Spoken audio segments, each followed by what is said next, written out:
Angibingelele uDSD lo isilo somaskandi ugqoko likazwelonke abaningeke bayamazi endimeni kaMaskandi.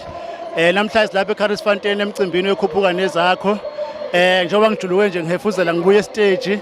Into nje engibongayo nengithandayo abantu basakholelwa kakhulu kuDSD uma engene stage ngiyakaza yonke inkundla akasalandelwa abalandeli bakhe kuphela kepha uselandelwa umthando umculo waMaskandi ke ngoba umuntu oseyilegend futhi ke ukwazi ukuhlonipha abantu nokuphatha kahle abantu nje sebengithanda bonke ngibonga nje ithuba emcimbini nje yonke emkhulu ekhona amalami likhona lisale njengomuntu onegalelo elikhulu endimeni kaMaskandi.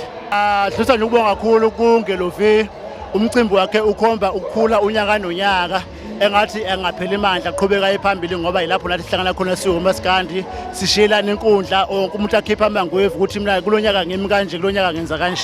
Sibonga nje kakhulu engathi umcimbi wahlala uqhubeka neminye ebakhona emkhulu imicimbi sobe sikhona futhi uDSD wenu uzobe khona nakhona. Siyabonga kakhulu sibuda Bright TV baba. Siyabonga. Yebo.